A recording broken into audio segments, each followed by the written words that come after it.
To me, you're like a brother. Be my mother's lover. With the gifts of life. Alright, guys. Today I'm going to show you how to do the custom zombies nightmare map. Now, first things first, you're going to want to pick up that adrenaline shot and that M1911, and then throughout the whole thing, there's going to be Bowie knives, there's going to be guns and duffel bags, there's also going to be Mazel Tovs. You're going to want to grab all those things when you can. The Bowie knife is infinite throughout the whole thing, so you don't need to worry about grabbing another one of those. But you're going to want to kill that whole horde, the first horde you see, and you're going to want to go up to the elevator that's coming up right now and jump up into that elevator. Alright, press that button like I did. After that, you're going to see that a window opens after you kill that horde of zombies, and don't be scared, guys. In between those zombie killings, there's a whole bunch of free time. So after you jump through that elevator, what you're going to see is that there's a duffel bag.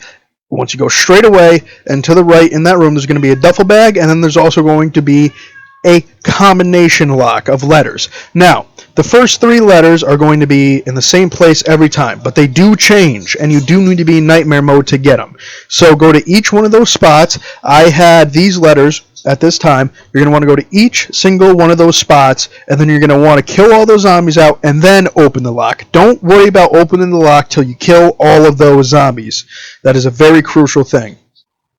Also, make sure to grab the shotgun. It's way better than the machine gun in this instance because of how many zombies you have coming at you on your ass at this whole time. Remember, to see the buttons, you are going to have to go up and activate the alarm, which is unfortunate. Summons all those zombies. You'll be fine, though. Don't worry, guys. This is a great map. You'll end up, if you do die, there's checkpoints to this map, so you'll be able to restart from that checkpoint anyway. It's all okay. So, right after you kill all those zombies, you go put that code in just like I did, and then you're going to get a key card, you're going to go into the elevator, and you're going to go down to the basement floor because none of the other floors are accessible. When you get down to the basement, you're going to want to run up to that key card there, or not key card, I'm sorry, run up to that letter there just sitting there. You're going to want to grab it, listen to it, and then open the door. That's right there. A cool little animation's gonna pop up, and then a whole horde of zombies. You see what I do? I almost die. In multiplayer, that place is the best place to sit if you have 2 people. If you have you by yourself, do not go in there and just run the train as normal. But like I said, you don't have to worry about really anything because you can just reload the checkpoint. Towards the end of this, you will see that I have to do a V action, tap V to kill the zombie. That wasn't in there just last night when I recorded the most of this footage. So that is even new to me. So there might be even newer stuff in the map that I haven't seen. So if I'm incorrect about some things, which I don't think I am, I'm sorry. There are also vents throughout the map with RC that you can put an RCXD through. Now, eventually, when we get further in this map, we'll be able to show you where to put the RCXDs. You don't have to, but they might be useful for you later on. I have no idea. I wasn't able to do it myself. I was more focused on getting the actual thing done, the actual map finished. As you can see, even I eventually die and have to reload from a checkpoint, but like I said, no problem. You're right there and then. It does not matter. You're right there. After you reload...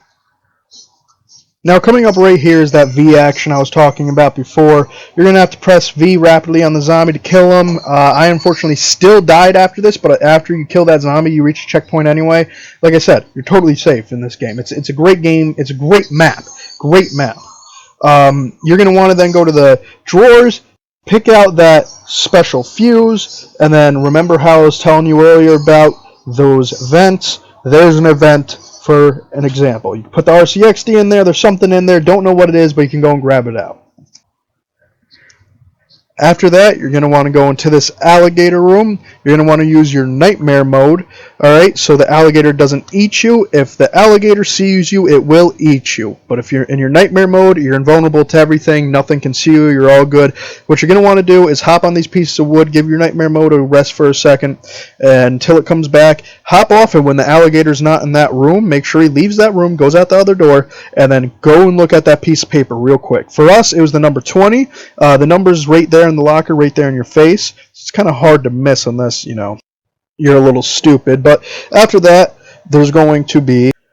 Now, this is very important. If the number tear is on the right side, like it looks like the paper was torn on the right side, that's the first batch. The last batch will obviously be the one with the tear on the left. The second piece of paper is going to be right here. You go and run through the other pair of doors. Of course, after you open them all up with the fuses, I suggest doing that first before you even bother, doing anything else. Try and get power fully on. I unfortunately forgot I didn't record that, but it's pretty straightforward, pretty easy. It shouldn't be a problem for most people to figure out. This map, like I said, is pretty straightforward and pretty easy. It's not impossible to figure out. But that is where the second piece of paper is that you're going to need. And let's go to the next step. Now you're going to want to run back to the room you just came to. Go up to this pad. There's going to be a door there, and put that code in there. You press F, obviously, to activate it, or put the numbers in there. Put it in the right order. Press Enter. Door will open, and you're going to be able to go down into that other secret room inside there. You will see that there's a flamethrower on the wall, but you can't do anything with it, so don't even worry about it. After this, you're going to notice a whole bunch of 5 monitors all over the place. There's going to be 4 with 4 symbols on it. It seems that the first one is this one right here in this room, and for us, we got the Griffin. For you, it will be different, or it could be different. If it's not, well then, I highly doubt that, but it's going to be different. That's just how that's going to work. There is a monitor in each room, but before I show you the rest of where the monitors are, I want to make sure you understand this step right here, because this step looks hard, it looks complicated, but honestly it is probably the easiest step out of them all. The first 2 monitors downstairs are 1 and 2, so the first room you go in is 1, the second room downstairs is 2, and then the top left is 3, and the top right is 4. Nope, actually I got that wrong. Top right is 3, top left is 4. Okay, so you're going to want to enter the numbers of those rooms in that order. And if you can't figure it out at first, as long as you know all the symbols and keep switching them around, eventually it will activate. That's what we ended up doing for a while. And then we figured it out, thankfully. You do have to change them each individually. So you'll go up to the TV, press F on it to change it, and then once you have that code entered, you will go into the middle area right there, press F, and it should all light up green. If it's all lit up green, it's right. If it's all lit up red, you have to put in the code again correctly. Now, as you can see, I did find more than 1 monitor in other places, so there is a possibility that it might not even be these same exact monitors every time. But for room 2, this is where we found our monitor. So this TV I'm about to show you right now is monitor number 4. That's where we found our monitor. And then the one after this is obviously going to be monitor number 3. So it's pretty straightforward. You find the monitors, you enter it in, and then you go on to your next step. So the next thing you're going to want to look for here is the safe cracker. Now you're not going to need this immediately, but you will need it sooner than later. So you're going to make sure to grab that safe cracker right there. You'll need that in the game a little later, but just grab it now, just for shits and giggles. Why not? I know I'm showing you this door first. Don't worry about it till you get this safe cracker. You want to get everything first. I mean that when I say that. You want to get everything first.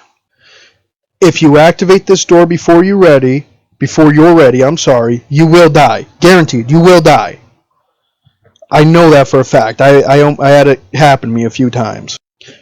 But at the same time, like I said, there are checkpoints, so it is not that horrible if you end up deciding to activate that door first, but I suggest get all these items first, get everything done, so on and so forth. Getting the safe cracker shouldn't be hard in the first place. It'll probably become the first thing you see in the next room anyway if you're opening the downstairs first, but there it is, right there. It's inside those drawers, like I said before, and in your face, a little bit tucked away, but not too crazy, but you get where I'm coming from. So you collect that. Now you go upstairs and open that door, and you're going to see this demon douchebag. Now this man shoots electricity out of his hands and titties, and if he grabs you, you're done. If he grabs you once, you're dead. That's it. It's that easy.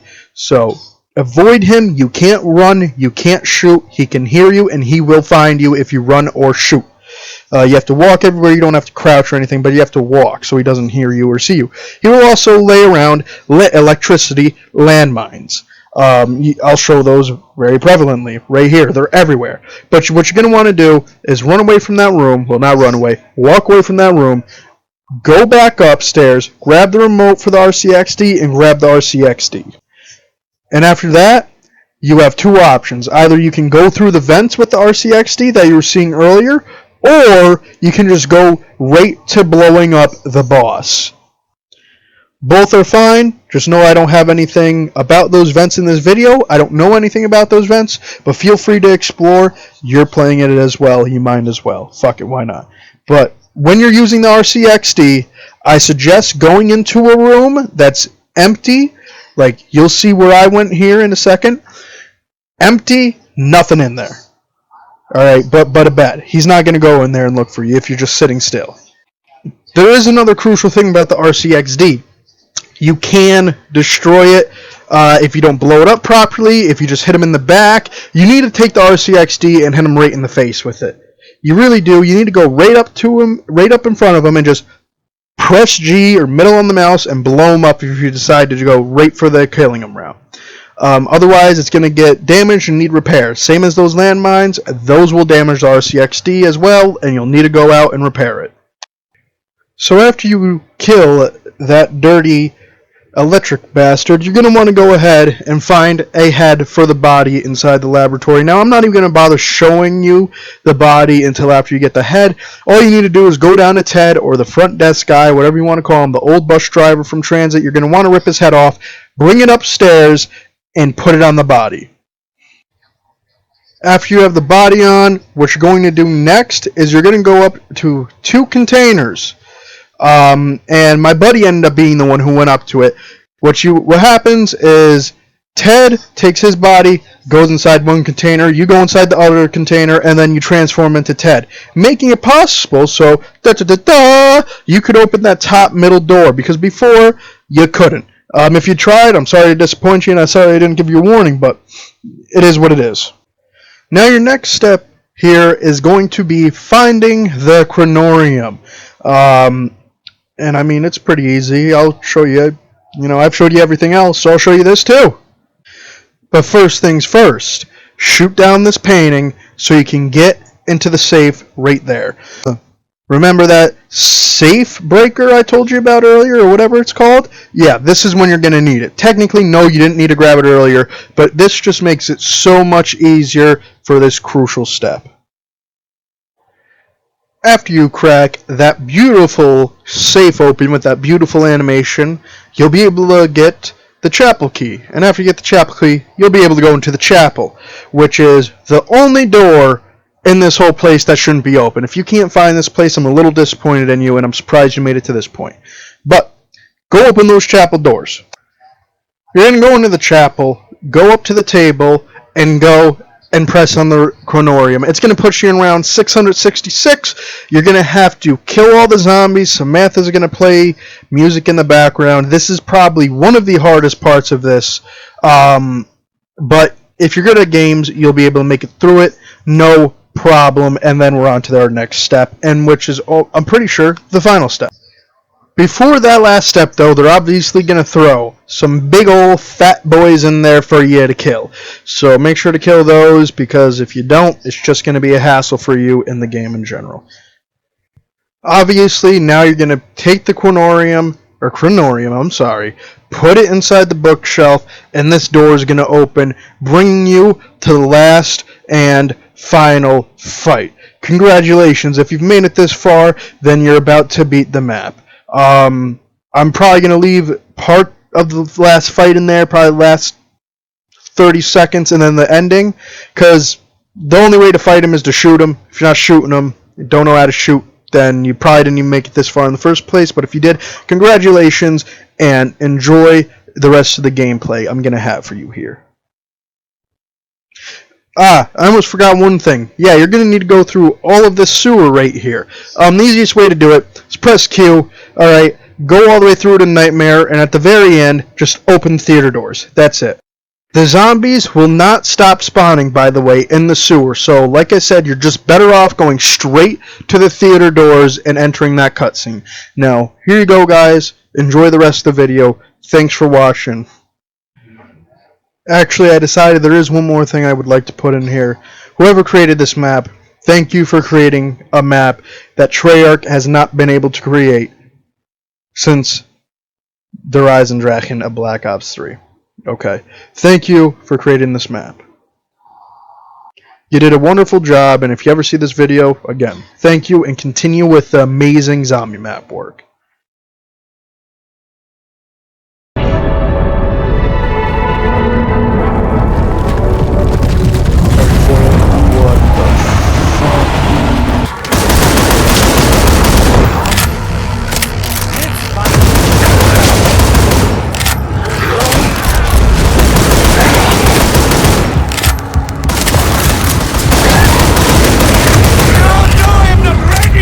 I'm gonna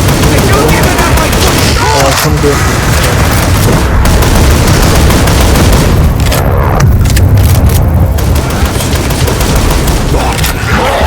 He's got it. Probably even less. There we go. Fuck.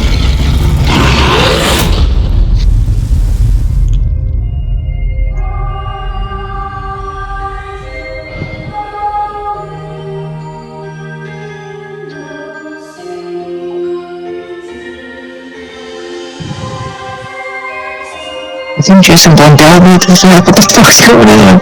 Like, for fucking real, dude.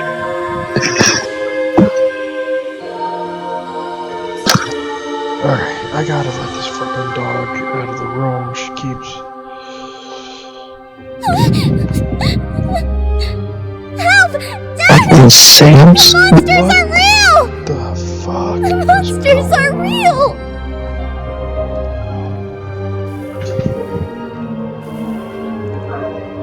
Did we just finish it? Mm-hmm.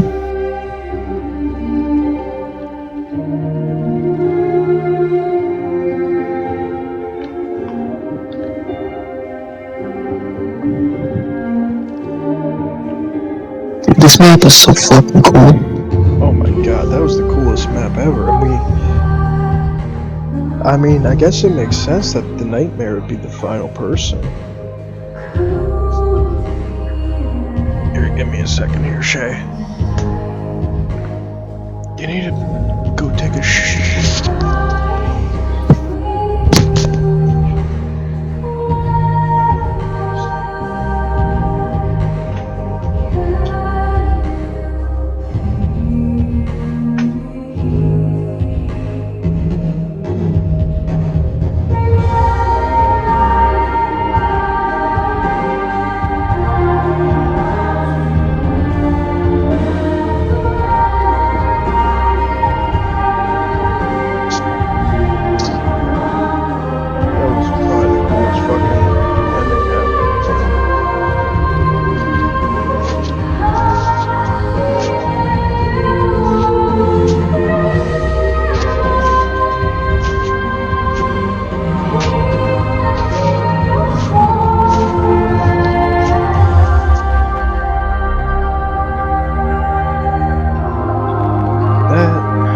That was a map that you only come by once in a very blue moon.